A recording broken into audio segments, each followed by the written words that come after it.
There's nothing more freeing than knowing how to learn something, because once you have the process of learning, understand that there's a world full of information that you can learn, then great, go and learn it. It seems to be a no-brainer, but I'll say it because I think that most people totally miss this. And I think it comes down to two things. Number one is...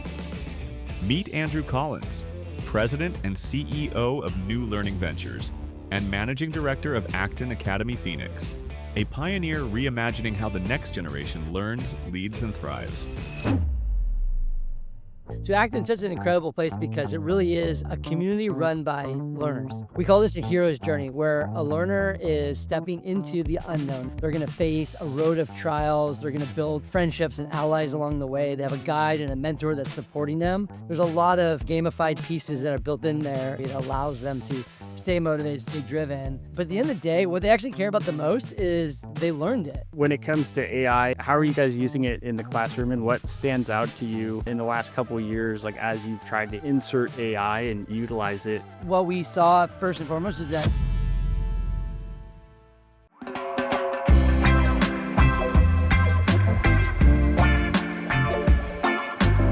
All right, hello everybody, welcome back. Today I'm excited to have Andrew Collins with New Learning Ventures and the principal at my son's school, and which I'm so grateful for. And let's jump right in. Andrew, would love to kind of initially just hear your story. You're an innovator in the educational space, and help us understand how you got there and what's drawn you to Acton. Yeah, no, it's been a story. You could probably trace this all the way back to my childhood and some of the experiences I had, but I'll fast forward to college. I'm sitting in, a business school and thinking, gosh, what am I going to do with the rest of my life? And how do I take some of the things that I've been learning and just work my mindset right now around solving problems? I was an entrepreneurship major. And so how do we create solutions in the world that people need? And I was drawn into education, and through a program called Teach for America, I brought into to teach in an elementary school in South Phoenix. And that was a great experience for 4 years. But at the end of it, I started to already feel like there was something missing. Like there was a bigger problem that we needed to solve. We had generational poverty happening. We had lots of learners coming in that couldn't read, and this was the 6th grade. And so there was just a fundamental issue that was happening in education. And so then I spent the next 7 years thinking about, gosh, how do we solve this through like the redesign of school? And I created an incubator that would allow educators, innovative educators, to create schools that could make a difference, that could help learners get to college or try to do something meaningful in their life and improve upon some of the mechanisms that we had existing already. And this was back in 2009. So I did that for 7 years. 2016 comes around, and two major things happen in my life. One is I become a father. And in this moment, I'm thinking deeply about, gosh, what do I really care about for my own children? Like if I'm going to bring a daughter into this world and she's going to venture into a school or going to learn and become this human being that she's capable of becoming, what do I really care about in her in terms of her experiences? Well, I've been traveling around the country, been visiting schools all over the place, supposedly some of the best schools in the country. And still there was something that was in me that said, there's got to be better. Like there's still something missing here. And as a father, it hit my heart and said, who do I want her to be? Like not just what experience in school, but like, who is she? Who is she going to become? And I can't answer that question yet, but I knew that sitting in a desk and passing a standardized math test wasn't going to be the metric I would use to determine her success or not. And so we started thinking of things like, is she going to care about other people? Is she going to have, good character, and she's going to be able to solve problems that really need solving and be creative and be able to collaborate with other people. And it was right about that time where I also got introduced to Acton through a good friend of mine who'd gone to the Acton MBA program, said, hey, we got this friend, Jeff's coming in town, talk to you about the school that they've created, this, innovative K-12 school. I said, yeah, let's go check it out. And hands down, when we left the conversation, a friend of mine who wanted to also start the school said, dude, what do you think? You're the education guy. And I said, pretty easy decision. If I was ever going to start a school, it'd be like this, which is really a learner at the center, the protagonist of their own story coming together with a tribe of other, fellow travelers on an adventure to learn how to learn and learn how to be and learn to do real things. And I was hooked at that moment. I knew this was back in now 2016 that my daughter entering the world needed something that was really going to allow her to, love learning and she was just like a newborn, so I didn't even know who she was yet. I just knew that I wasn't going to have her go into a place where she's just going to be kind of constrained to a desk. And Acton hit a lot of the pieces. And gosh, 10 years in now, it's been even better than I could have expected. You had mentioned to me a while back that just the change in the educational system, right? And what we've always been accustomed to and what Acton does differently, kind of expand, like what were some of those key elements that grabbed you and made you really pursue Acton and knew that it was the right decision for your daughter, your school, but I mean, your business, right? I mean, you're all in. Yeah. Yeah. I mean, you talk about the evolution of education, and really it's the evolution of our economy and what's needed and, the tools that we have available. There was a period of time, a few hundred years ago where in large part, the society wasn't mostly literate, meaning that our big goal was to, how do we get, the masses to be able to read and write and then be able to kind of manage their time, be able to work in a factory, be able to do kind of some predictable things really well over and over and over. Obviously, this is 2026. We've got AI, we've got internet at our fingertips. Information is all over the place. Like, that is not our issue now. By and large, our society is literate, 90+% literacy rates. And so that becomes just this minimal floor now. Like, of course, yeah, we want them to read and write, but there's so many tools out there. My daughter's never had a reading teacher, but yet she reads, above grade level because she loves to read, and she has all these tools. I mean, some from AI tools, some just reading at home with me because her whole family's literate. And so it's incredible to see how fast they can actually learn the basics. And so what that did is it opens up the opportunity to learn the things that today's world really is demanding.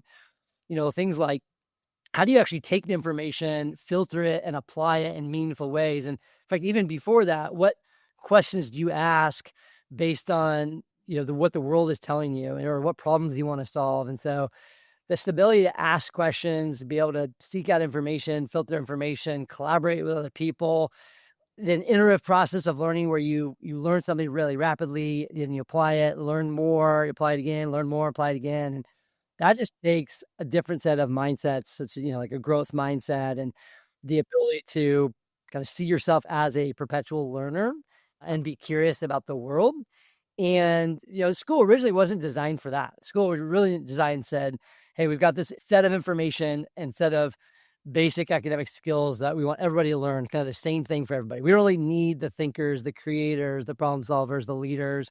We got enough of those. We need a bunch of doers, of following directions, listening. And today, I know you and I talked about this early on of the Acton, like, the economy is just flipped upside down. Literally, it's, the things that are predictable. You have AI, you have software, you have robots that are doing that stuff. And you actually now, the bottom of the pyramid is really what's foundational for our economy is the creators, the thinkers, the doers. And those are the ones that are going to win in this kind of new AI revolution. So take us through a day at Acton for those listeners who don't know anything about it. What's a typical day look like? What are some of the rituals and routines that you guys have in place, and almost that, like, the tool set, right, that you give these kids to learn and develop? Yeah. So Acton's such an incredible place because it really is a community run by learners. Literally, they are running the show. I mean, they have guides there that support them in every part of the day too, right? So we call this a hero's journey, where a learner is stepping into the unknown. They're stepping into this grand adventure. They're going to face a road of trials. They're going to build friendships and allies along the way. They have a guide and a mentor that's supporting them, but they also have monsters, kind of these enemies along the way. We call these the three big monsters: distraction, resistance, and victimhood. Because you face those, like Steve, you and I are facing these every day where, we have technology and we have, life circumstances that want to distract us or derail us from goals. And we have to learn how to face those things. And there's things that we don't want to do. And so we have to face that resistance. And of course, we know that the world is full of victimhood too, where, you just want to blame somebody else. You don't want to take action or responsibility for something. So learners have to face these things. And The way that that looks at an Acton is that they show up and we have what we call a morning launch right at 8:30. So you'll see learners playing, interacting, hanging out just before that. And usually about 8:28, one of them will say, one of them, right? So not the adults will say, hey, 2-minute warning. And they all kind of run in, and 8:30, right on time, they are ready to go for a morning discussion. It's about a 15-minute Socratic launch of the day where a guide or sometimes a learner will lead a quick 15-minute discussion that poses a question or watches a video, and then followed by a scenario in which each learner has to respond to get their brain kind of focused on the day, but it also is building them the mindsets and the skills to face that day. So it could be something on, this hero story that they have to learn how to make the right decision in a, ambiguous situation, or maybe on goal setting or facing grit or facing one of those monsters. They dialogue about it, and there's not the right answer. There's A, B, C choices, and some of the group might say A, some might say B, and then they go back and forth. And usually the best version is when they kind of switch answers by the end, because they're all of their odds have been persuasive enough. Yeah. And then we end, and they go from there. They just go right into then some goal setting and then working on their core skills. Our youngest studios usually take a little quick break, do some like a snack, and then do some fitness, and then they'll come into some core skills. But that core skills time is really learner driven. So think about reading, writing, math, spelling, grammar. They're setting their own goals and utilizing a wide variety of tools. Some of them are Montessori materials in our youngest studios, and as they get older, they start to incorporate some really advanced adaptive technology tools that give them the lessons that they need when they need it, and then adapts based on how they're answering that. So I'd say some of it is online and some of it's offline, and usually they actually can pick and choose the things that are most helpful for them. And it's about a 2-hour time period with some breaks in there, where they are setting specific goals that they need in order to master that content. They're utilizing the tools and each other. So they'll ask each other questions. They can do more research, utilize the tools. And if they get something wrong, it intervenes and shows them what they need to work on next. They can go to a guide, but the guide is just going to Socratically guide them to be able to solve the answer themselves, solve the problem to get the answer themselves. And that whole process is, like I said, it's about 2 hours a day. And they are learning how to manage their time, set goals, really drive their own learning. And then there's no ceiling effect. There's never a, hey, I'm done. I can always just go deeper and farther. Or if I need to slow down a little bit, I can slow down. And by the way, they're reporting these goals, they're reporting these goals to their parents. So every, weekend they're saying, hey, mom, dad, these are the things that I'm going to get done this week. And then they have to follow through with what they say, right? And at the end of the week, they have to reflect, did I meet those goals or not? And they can earn additional freedoms and points. And there's a lot of kind of gamified pieces that are built in there that are all grounded in some motivation theory that allows them to stay motivated, stay driven.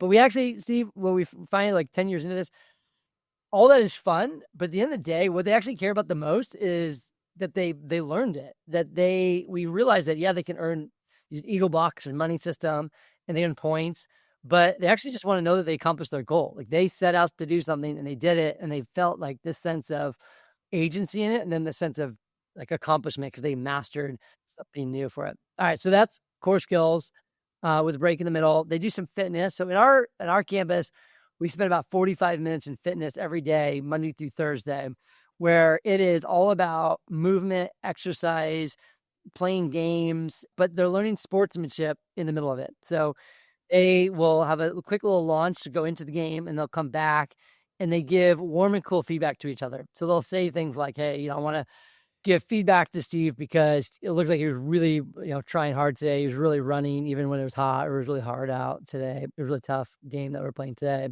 Or they might give some feedback that allows them to grow a little bit. Like, hey, we kind of got on each other. If my team lost, and so we were, not being great sportsmen, and so that's something we got to work on. And so they can give each other feedback or give themselves feedback to continue to grow in their civility in the way that they interact. And so that exercise piece is really critical. They need to be spending that time outside. And then they get back and they take a break in the middle of the day. So they have an hour of just lunch and socialization. This is the cool part because you have learners of all different ages hanging out with each other, right? So you've got, a 12-year-old that's playing some soccer with, Brennan, right? Like 5 out there, and they're like seeing how they'd be challenged by older learners and the older learners are building empathy and care for some of our younger learners. And then so you have learners that are just kind of interacting between their studios, they're playing Gaga ball, they're out in the field, or they're pursuing some of the passion projects. That free time is really Yeah. a time to rest, but also just pursue the things that you're interested in. Yeah. Come back and we launch the afternoon. The afternoon is really about exploring the world beyond Acton. So this is where you step into the shoes of like a real life character or someone who's doing something meaningful in life. So it might be an entrepreneur, a rocket scientist, a fairy tale writer. It could be someone who's doing some medical research proposals in our middle school studios, on down to someone who's just exploring the world, like, virtually traveling around the world and exploring, holidays and animals and cultures of different countries. And so this is what we call our quests. And so learners are engaging in weeks of challenges and questions and field trips and guest speakers, really just trying to dive into what does this world have to offer? What questions can I ask? And what skills can I build? So this is where we go beyond just memorize information. It's really about like learning how to do things and just be curious about the world. We want them to have a sense of kind of care and wonder and curiosity about art and the natural world and wonders of the world. So they do that most days of the week. Other days of the week, they'll spend the afternoons just working on some communication. So we call these communication workshops or genres where they have to take different forms of communication, whether that's having curious conversations with each other, or they're having to give a presentation or a pitch on something, or web design, or a lot of times it's different types of writing that they have to do. So it could be poetry or persuasive writing. And so they dive into this communication workshop a couple of days a week, and they're doing real writing. So it's not just a basic 5-paragraph essay because the teacher signed it. There's always a meaning to it. They want to get an apprenticeship, so they got to write a really compelling email to get a phone call to then get an interview to do the apprenticeship, right? Or they're writing poetry, but they're writing it for their mother because it's their special person. They really want to, evoke some emotion in someone that they really care about, right? Or get a Lego or something. Yeah, exactly. Persuade, like, hey, here's what I think you ought to, It's actually incredible because they've really become savvy. Even my 9-year-old daughter knows how to negotiate with me and knows how to, like, even before I'm going to poke holes in her request, right? She's like, no, Dad, I think I need to do this because this. I've already thought about this, and I promised to do this. And it's like, we've kind of created these human beings that understand some decision-making theory and understand like how to take perspective of someone else. Yeah. Well, I mean, they understand the process, right? Yeah. It's like, it's the curiosity and then the intention, right? And then the willingness to try.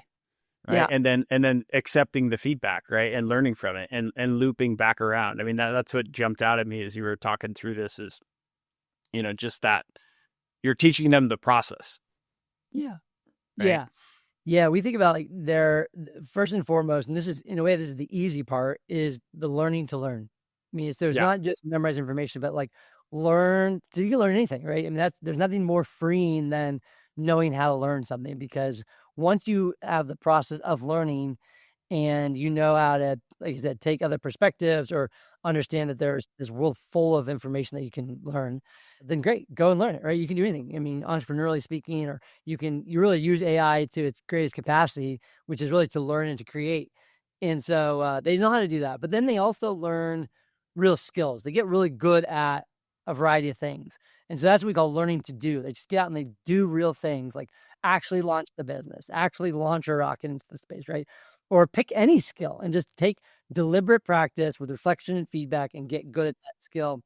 And then the last part, because you talk about process, like all of this is related in the process because you learn how to learn, then through that, you learn how to go do real things. And then the third piece of it is learning to be. In all of that, you learn how to become a human being that others want to be around, other people want to hire, and you know how to influence other people because you're becoming a person that is kind, has a good character, knows how to make good decisions, loves people, and is lovable themselves. Yeah, and empathetic. Right? Yeah, actually, yeah. I mean that I think it's a big underrated skill, really, in the business world. Yeah. The relationship piece is key, and like building that self-awareness and social awareness through empathy is important. Yeah. Touch on some of the other like rituals and things that, I mean, there's different tools that you have available. They just aren't, I never would have thought of as a father sending his kids to school, but yeah. It's interesting, and it's always changing because it really is this micro society. And I always think that someone coming out of Acton becomes, you go through the whole process and you get out through Launchpad, which is our high school studio. I really think that they become kind of the world's best consultants or, leaders of organizations because they understand all the pieces that make a society healthy and also what makes it not healthy. And so because they're always changing, they're understanding, gosh, what are we doing really well? What are we not doing well through this reflective process? So there's all kinds of tools. And one of them I think is important to share is the way that they think about the health of the organization or the health of their tribe. And we use an acronym called ICE. ICE stands for intentionality, civility, energy, and excellence. So you think about any organization, any family, church, you name it. A healthy organization is going to be like on purpose, right? They're going to be very purposeful, intentional about what they do. They say they're going to do it, they're going to do it, and they do it. And so that's intentionality. The second one is civility. So think about the way that we interact. We're cooperative, we're kind, we're working well together, we understand each other, we're hearing each other out. We can disagree, but we do it civilly. And then energy, are we just bringing positive energy to a tribe? Are we showing up ready to learn? Or are we coming in kind of mopey and toxic and saying, oh, the world is horrible, right? Every organization needs people who show up with positive energy, not acting like victims. And then the last thing is, are we pursuing excellence? Like, are we just getting better? And excellence for us is defined as, is this your best work, the best that you can possibly do?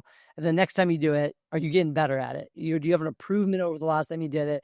And then eventually, are you winning an award? Or, how does this compare to world-class examples that are out there? And so every week, they're rating themselves on how are we doing in intentionality? How are we in civility, energy, excellence? And what do we want to do about it? I mean, they're coming up with these. They're going to come up with an experiment or a new tool or system, and they can add or take away in order for them to grow in whatever is low at the moment, right? Or they can celebrate whatever's high at the moment. So this is things like, they have Eagle Bucks, or they can, award, they can find each other Eagle Bucks. And sometimes we've had them, sometimes we haven't. They have points, they can earn badges. They have conflict resolution process. They have town hall meetings every week.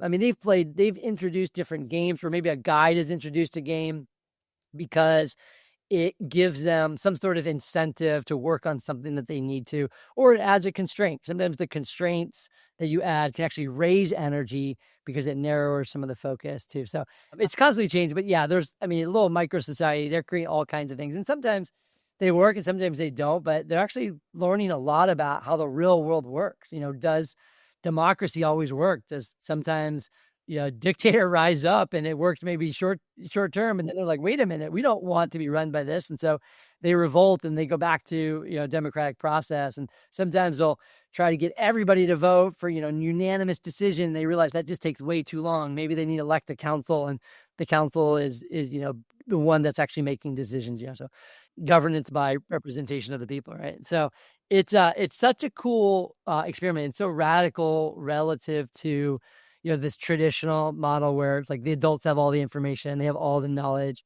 and all the understanding of how things are supposed to work, and they're just controlling everybody else. And at the end of the day, learners don't really, they memorize information, but they're not learning how to be the leaders themselves or be the decision makers, because they actually don't get to make very many decisions until they're, out of college. And then they're like, we wonder why employers are saying, they don't know how to do anything. Like, I tell them what to do and then they just sit there, right? So we want learners coming out. We think, by the time they're 15, they're you give them a goal, they're going to pursue it.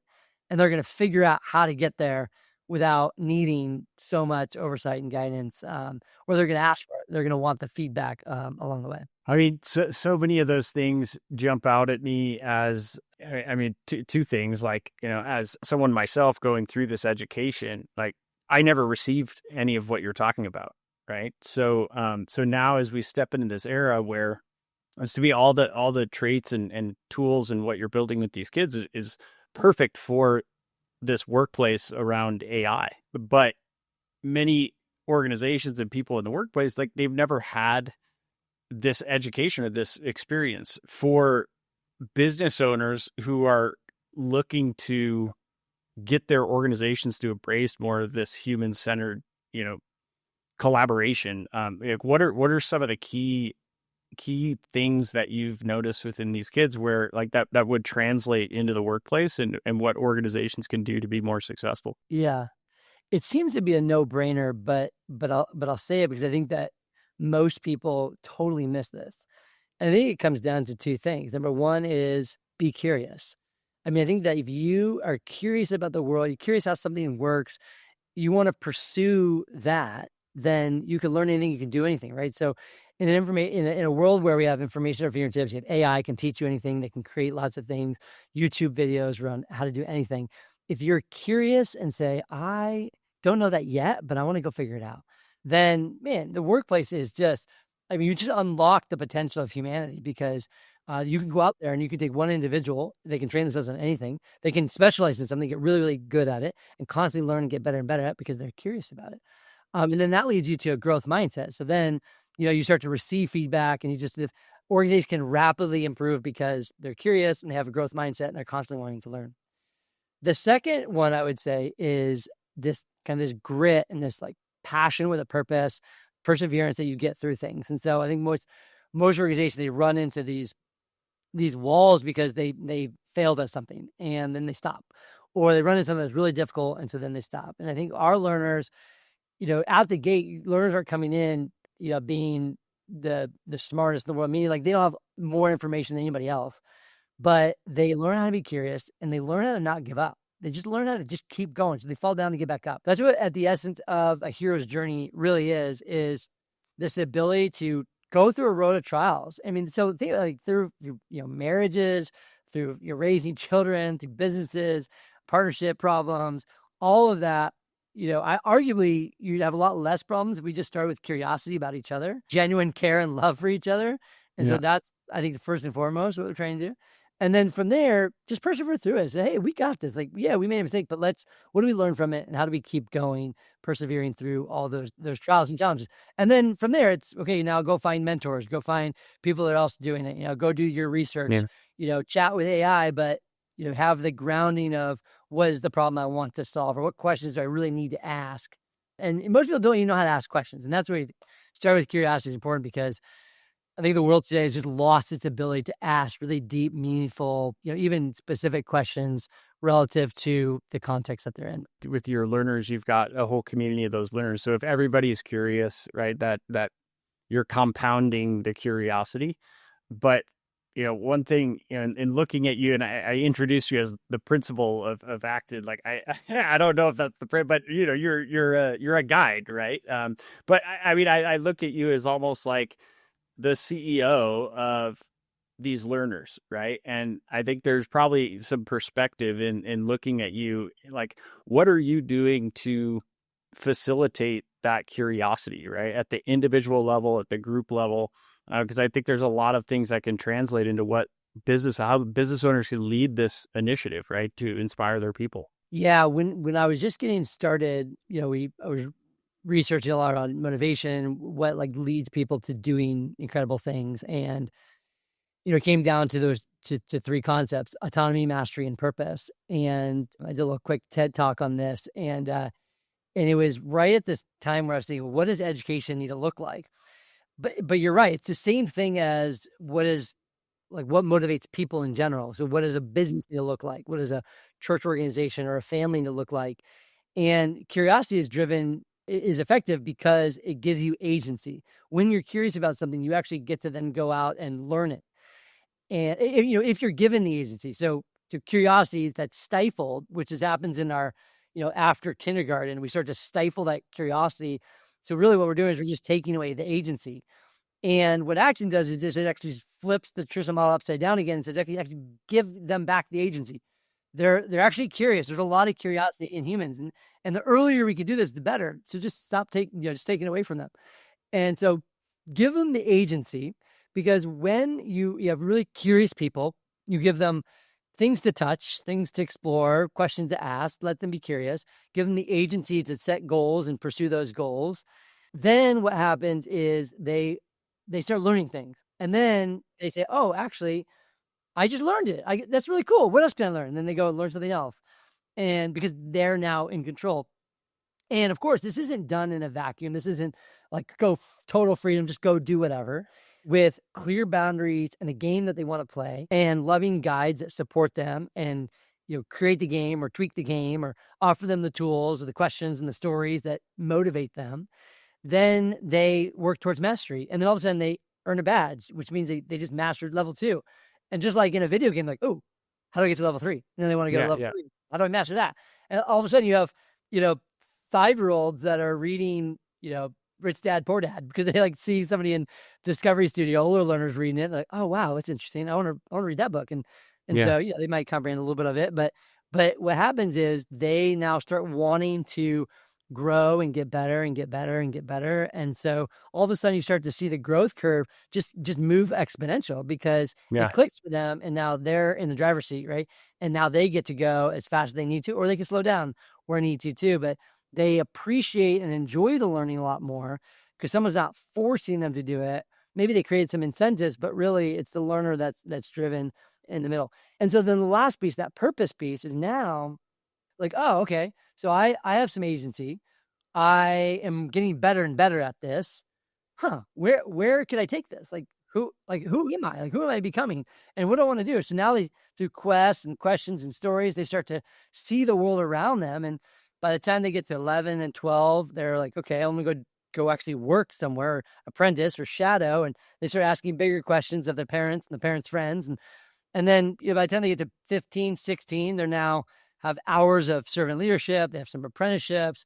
They've got some mentors. And, now by 17, they actually kind of have a pretty good idea of what this calling could be in their life. And that might change, that might pivot. But, a world where you have 17-year-olds going into their next great adventure with some clear experiences that led to some clear sense of purpose and calling. And really calling just simply is, who are they? What kind of giftedness do they have? How they hone in on that? And how are they going to use that to make the world a better place? And, if we all were as lucky as that, if we could just know, what are we good at? What does the world need? And what do we love doing?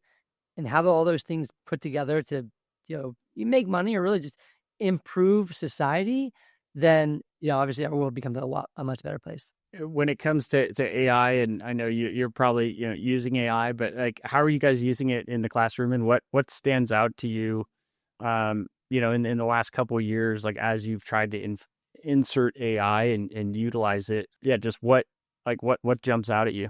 Yeah. I mean, it's just another tool for us. So it's, we use technology, but we never see technology as a form of entertainment. It's really a powerful tool to help the creator create or the learner learn. And so there are some adaptive tools that have AI built into them, for math and reading. But now other AI platforms like ChatGPT or Claude, what we saw first and foremost is that they're just like willing to embrace that really fast. There wasn't a hesitancy of it. It was like, oh, here's a tool. Hey, how do I use this tool, right? Yeah. And we had some upfront conversation, like, how do you use this well? So you don't want it to just do everything for you. How do you ask it the right questions? It's kind of a whole genre of itself to write prompts that get to the outcome that you need. How do you leverage it to accelerate the things that you wanted to do? So we help them learn how to use it well, and it's a tool to like fast forward their learning process. So I'll give you a great example. My daughter has been using Chat to help her with some of her writing. So sometimes just for fun, she'll give prompts, or she has creative ideas. She'll put it all together, and just for fun, she'll have Chat generate a story, and she gets to read it, and that's fun. But also, what she'll do is she'll write the story, and she kind of has this built-in tutor. So she'll write a whole story all out. She got the dialogue and everything. Then she'll throw it into Chat. She gets immediate feedback. She'll actually ask, hey, what do I need to improve on this? Or how do I improve on this? And actually teaches her, okay, here's your word choice that you can work on. Here's some sentence fluency you can work on. This was a really great strength, but here's something you can, improve on the next time you do it. And so at 9 years old, she's getting some great feedback rapidly on the writing that, by the way, she's choosing to do on her own because at home, because we don't prescribe homework. She now gets to pursue interesting things. She now is, making these slide decks, and she can use it to generate some images to go along with some of the ideas that she has. So I think that the way that we'll continue to support the learners is, something that maybe would have taken a lot of hours, or, maybe you needed to identify some other experts to help you, to come alongside you. Now they have access to it a lot quicker, and they can learn faster, they can create faster. But we are, I think, positioning out. So just put AI aside, I think, so well before we have these more accessible tools. What Acton learners are doing is they're learning how to ask good questions. They're learning, as you said earlier, to have empathy and understand people, and the relationships that people need. And how do you reflect on situations so you understand where the problems are? And then start to think about your decision-making matrix. AI can help you come up with the information, or maybe even help you generate the questions to ask. But ultimately, you have to make a decision. As a human, you have to be able to make a decision. And this is what Acton learners are doing 100 times every day, is making decisions. And our theory is that if you give them the tools and the practice and various frameworks to help them learn how to think, so we think about clear thinking. So all these are all just part of them developing their ability to think clearly about life situations, very specific situations, or even big macro ideas. The clear thinking then leads to good decisions. And the better you get at good decisions, you start to form really great habits. And the better habits you have, this ultimately, or whatever habits you have, ultimately forms your character. And then your character will determine your destiny, right? And so if you get really good at making positive, productive, and kind of pro-social, good for society decisions through really good frameworks of thinking, fueled by information or other tools that you can use to help you, then you become really great human beings, have really great habits that then have the character that people want to hire, be around, or marry.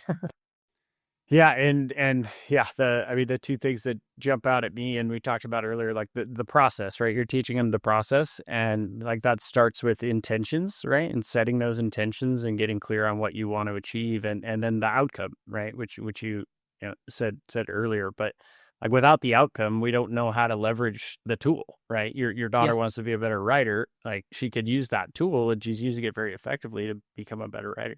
Oh, great. Well, So on that, outcomes for you and Acton and, New Learning Ventures, what does kind of the future look like for you, and where do you kind of see yourself evolving here in the next few years? And yeah, for sure. The story of Acton will continue. There's 300 plus Actons all around the world.